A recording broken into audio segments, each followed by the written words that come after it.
Ma'am कल वो बाल पूरा कट करेगा, हमारा बाउंसर और सिक्योरिटी गार्ड में मार रहे। अपने प्रदेश में हम सुरक्षित हैं, हमें रोजगार मिलता है, हमें सही वेतन मिलता है।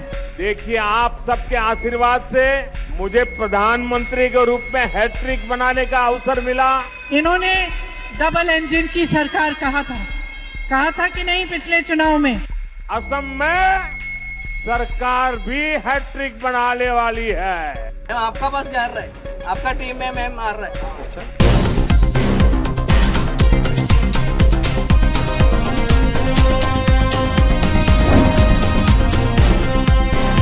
नमस्कार, मैं हूं तमन्ना। आप देख रहे हैं द संकेत लाइव और आज हम बात करेंगे देश के 5 राज्यों में चल रहे चुनावी माहौल की, जहां एक तरफ राजनीतिक बयानबाजी अपने चरम पर है, तो वहीं दूसरी तरफ जमीनी स्तर पर तनाव और टकराव की तस्वीरें भी सामने आ रही है दोस्तों। और इस पूरे चुनावी माहौल के बीच पश्चिम बंगाल से आई एक बड़ी खबर ने सबका ध्यान खींच लिया है, जहां मालदा के मोताबारी में प्रदर्शनकारियों ने चुनाव ऑफिस का घेराव कर दिया और करीब 7 इलेक्शन ऑब्जर्वर घंटों तक अंदर फंसे रहे। इस दौरान बाहर खड़ी गाड़ियों में तोड़फोड़ की गई और देर रात तक हंगामा चलता रहा। हालांकि बाद में पुलिस की मौजूदगी में अधिकारियों को सुरक्षित बाहर निकाल लिया गया, लेकिन ये घटना कई बड़े सवाल खड़े करती है दोस्तों कि आखिर चुनाव जैसे लोकतांत्रिक प्रक्रिया के दौरान इस तरह की स्थिति क्यों बन रही? क्या प्रशासन पूरी तरह तैयार है या फिर ये राजनीतिक तनाव का नतीजा है? अब इसी चुनावी माहौल में नेताओं की बयानबाजी भी लगातार सुर्खियों में बनी हुई है दोस्तों। कांग्रेस नेता राहुल गांधी ने एक अलग ही अंदाज में चर्चा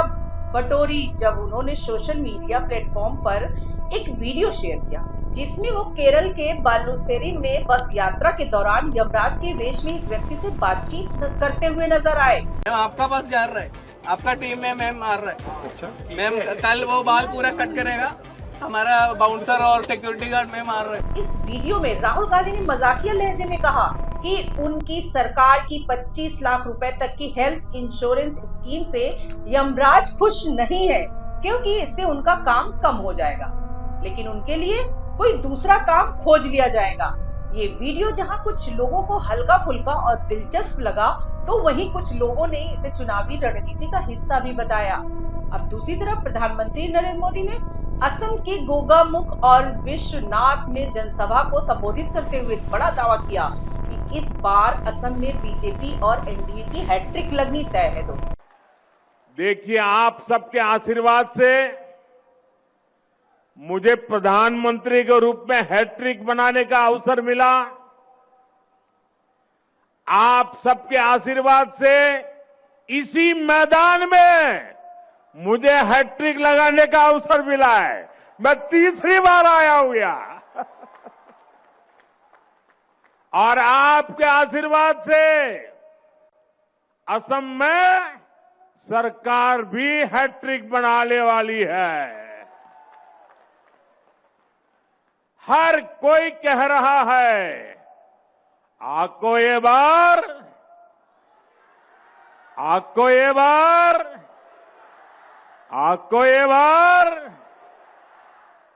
ये बार एनडीए सरकार, आपको ये बार बीजेपी सरकार। उन्होंने कांग्रेस पर निशाना साधते हुए बिना नाम लिए राहुल गांधी को सो कॉल्ड राजकुमार कहा और कहा कि उनकी पराजय की सेंचुरी होने वाली है। असम का ये चुनाव विकसित असम से विकसित भारत बनाने का चुनाव है। इस बार बीजेपी एनडीए सरकार की हैट्रिक लगनी तय है। आप मुझे बताइए, हैट्रिक होगी कि नहीं होगी? और जोर से बताइए, हैट्रिक होगी कि नहीं होगी? दोनों हाथ ऊपर करके बताइए, हैट्रिक होगी कि नहीं होगी? और कांग्रेस के पराजय की भी हैट्रिक होने वाली है।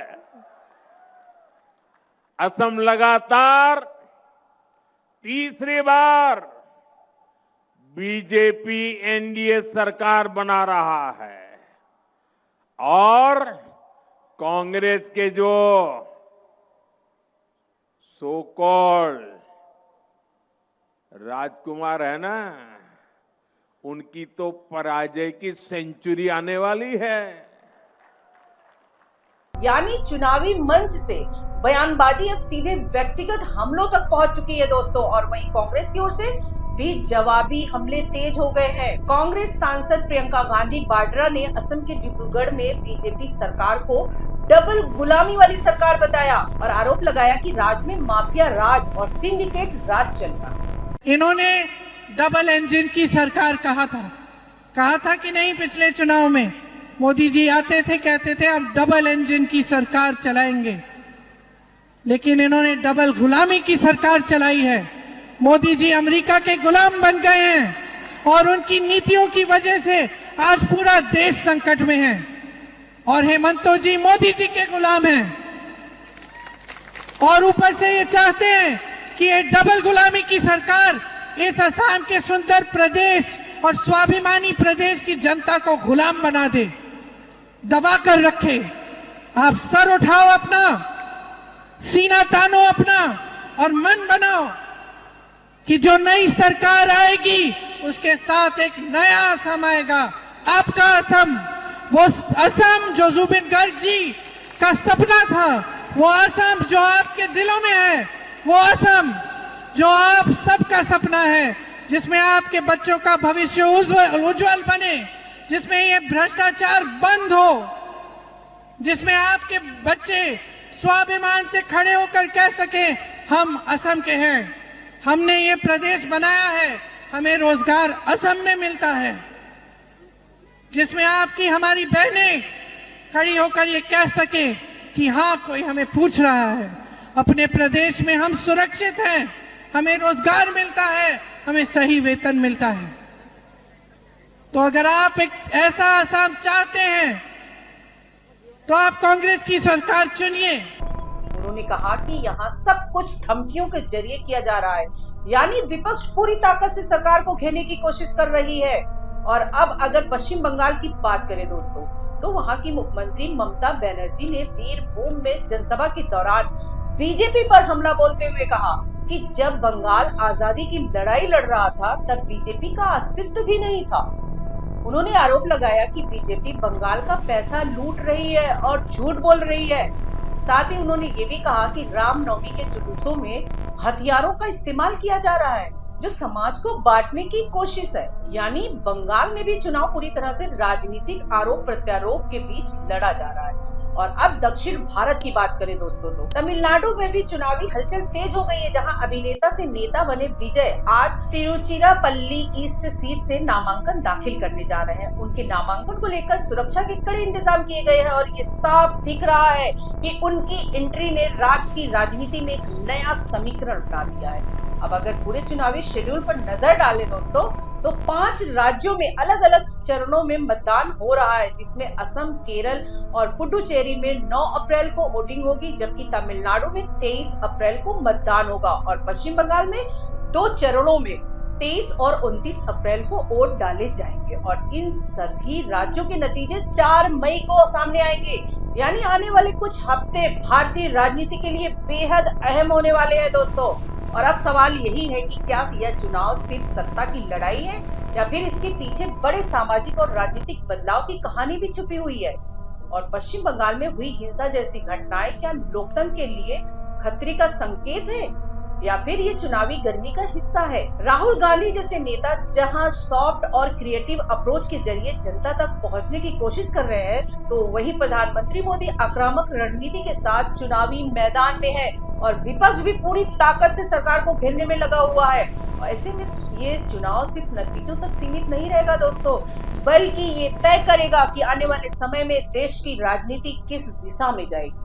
क्या बीजेपी अपनी पकड़ मजबूत बनाए रखेगी या विपक्ष कोई बड़ा उलटफेर करेगा? क्या क्षेत्रीय दल अपनी ताकत दिखा पाएंगे या राष्ट्रीय पार्टियां बाजी मार लेंगी? इन सभी सवालों के जवाब आने वाले दिनों में मिलेंगे दोस्तों। लेकिन फिलहाल जो तस्वीर सामने आ रही है वो दिखाती है कि चुनावी मुकाबला बेहद कड़ा है और हर पार्टी जीत के लिए पूरी ताकत झोंक रही है। आप इस पूरे चुनावी माहौल को किस नजरिए से देखते हैं दोस्तों? क्या ये लोकतंत्र का उत्सव है या फिर टकराव का मैदान? अपनी राय हमें कमेंट्स में जरूर बताइएगा। चैनल को सब्सक्राइब कीजिए। आज के लिए इतना ही। नमस्कार दोस्तों।